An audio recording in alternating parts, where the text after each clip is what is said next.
दोस्तों, आज मैं आपको महाशिवरात्रि की व्रत कथा सुनाने जा रही हूँ। कथा सुनने से पहले हाथ में एक पुष्प ले ले, मन ही मन भगवान शिव का ध्यान करें, ओम नमः शिवाय मंत्र का उच्चारण करें और ध्यान लगाकर श्रद्धापूर्वक कथा का श्रवण करें। सभी मिलके बोले ओम नमः शिवाय। पूर्व काल में चित्रभानु नामक एक शिकारी था। जानवरों की हत्या करके वह अपने परिवार का भरण पोषण करता था। वह एक साहूकार का कर्जदार था, लेकिन उसका ऋण समय पर न चुका सका। क्रोधित साहूकार ने शिकारी को शिव मठ में बंदी बना लिया। संयोग से उस दिन शिवरात्रि थी। शिकारी ध्यान मग्न होकर शिव संबंधी धार्मिक बातें सुनता रहा। चतुर्दशी को उसने शिवरात्रि व्रत कथा भी सुनी। शाम होते ही साहूकार ने उसे अपने पास बुलाया और ऋण चुकाने के विषय में बात की। शिकारी अगले दिन सारा ऋण चुका देने का वचन देकर बंधन से छूट गया। वह अपनी दिनचर्या की भांति जंगल गया और शिकार के लिए निकल पड़ा।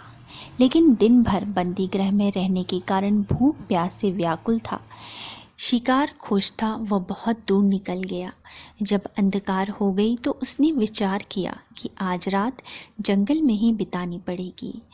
वह वन में एक तालाब के किनारे एक बेल के पेड़ पर चढ़ गया और रात बिताने का इंतजाम करने लगा।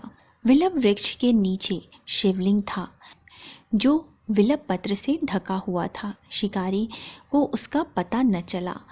पड़ाव बनाते समय उसने जो टहनियाँ तोड़ी वे संयोग से शिवलिंग पर गिरती चली गईं। इस प्रकार दिन भर भूखे प्यासे शिकारी का व्रत भी हो गया और शिवलिंग पर विलप पत्र भी चढ़ गए। एक पहर रात्रि बीत जाने पर एक गर्भिणी हिरनी तालाब पर पानी पीने आई। शिकारी ने धनुष पर तीर चढ़ाकर ज्यों ही प्रत्यंचा खींची, हिरनी बोली, मैं गर्भिणी हूँ, शीघ्र ही प्रसव करूँगी। तुम एक साथ दो जीवों की हत्या करोगे, जो कि ठीक नहीं है। मैं बच्चों को जन्म देकर शीघ्र ही तुम्हारे समक्ष प्रस्तुत हो जाऊँगी, तब मार लेना। शिकारी ने प्रत्यंचा ढीली कर दी और हिरनी जंगली झाड़ियों में लुप्त हो गई। प्रत्यंचा चढ़ाते तथा ढीली करने के वक्त कुछ विलप पत्र अनायास ही टूटकर शिवलिंग पर गिर गए। इस प्रकार उससे अनजाने में ही प्रथम पहर का पूजन भी संपन्न कर लिया। कुछ ही देर बाद एक और हिरनी उधर से निकली। शिकारी की प्रसन्नता का ठिकाना न रहा। समीप आने पर उसने धनुष पर बाण चढ़ाया। तब उसने देखा कि हिरनी ने विनम्रता पूर्वक निवेदन किया, हे शिकारी, मैं थोड़ी ही देर पहले ऋतु से निवृत्त हुई हूँ। कामातुर विरहिणी हूँ। अपने प्रिय की खोज में भटक रही हूँ। मैं अपने पति से मिलकर शीघ्र ही तुम्हारे पास आ जाऊंगी। शिकारी ने उससे भी जाने दिया। 2 बार शिकार को खोकर उसका माथा ठनका। वह चिंता में पड़ गया। रात्रि का आखिरी पहर बीत रहा था। उस समय भी धनुष से लगकर कुछ बेलपत्र शिवलिंग पर जा गिरे। तब उसके दूसरे प्रहर की पूजा भी संपन्न हो गई। तभी एक अन्य हिरनी अपने बच्चों के साथ उधर से निकली। शिकारी के लिए यह स्वर्णिम अवसर था। उसने धनुष पर तीर चढ़ाने में देर न लगाई। वह तीर छोड़ने ही वाला था कि हिरनी बोली, हे शिकारी, मैं इन बच्चों को इनके पिता के हवाले करके लौट आऊंगी। इस समय मुझे मत मारो।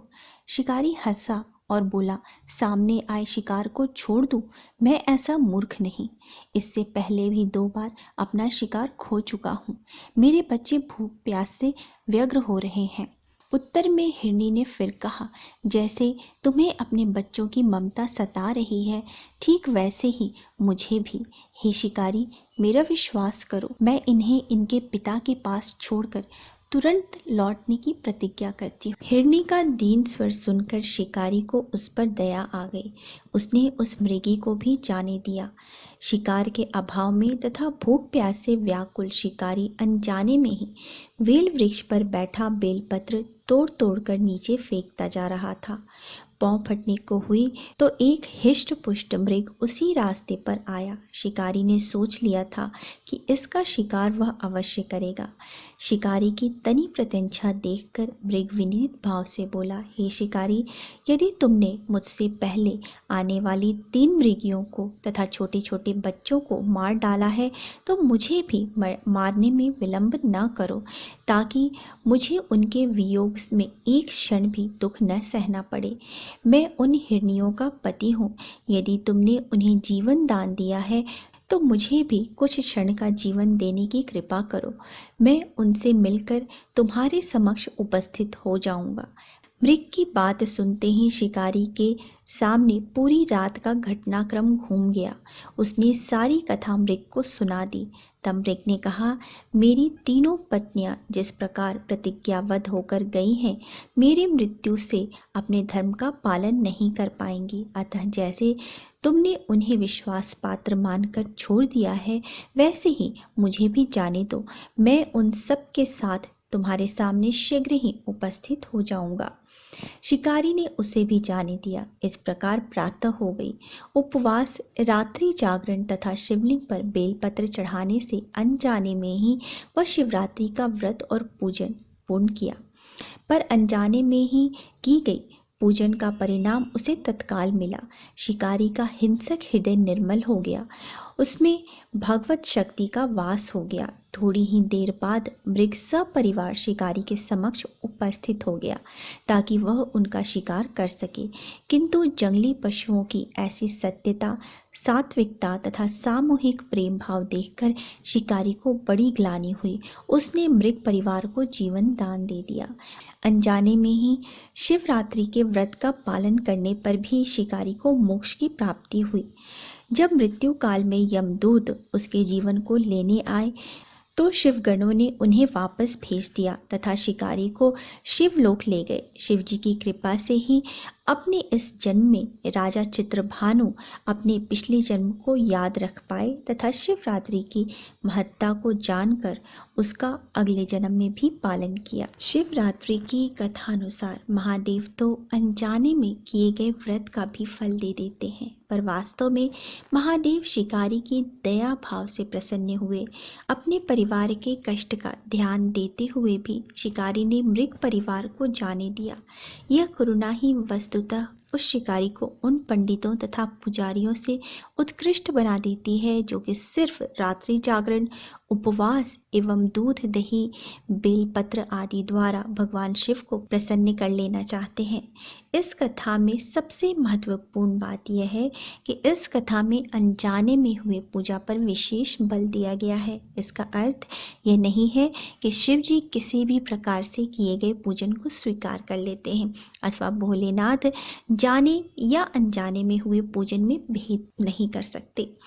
वास्तव में वह शिकारी शिव पूजन ही कर रहा था। उसका अर्थ यह भी हुआ कि वह किसी तरह से किसी फल की कामना नहीं कर रहा था। उसने मृग परिवार को समय एवं जीवन दान दिया, जो कि शिव पूजन के समान ही है। शिव का अर्थ है कल्याण।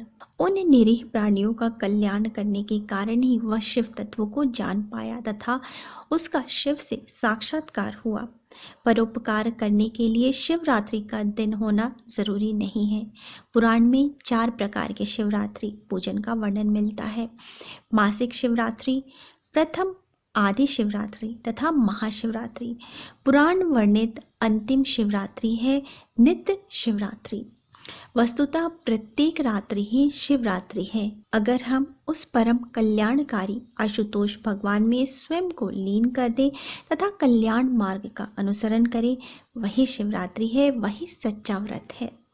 सभी मिलके बोलो ओम नमः शिवाय। भगवान भोलेनाथ की जय, माता पार्वती की जय। उम्मीद है आपको मेरा आज का वीडियो पसंद आया होगा। वीडियो पसंद आया है तो वीडियो को लाइक ज़रूर कीजिएगा, परिवारजनों के साथ, दोस्तों के साथ शेयर कीजिएगा और मेरे चैनल को सब्सक्राइब करना मत भूलिएगा। मिलते हैं अगले वीडियो में। तब तक स्वस्थ रहिए, सुरक्षित रहिए और अपना बहुत बहुत ध्यान रखिए। जय माता दी।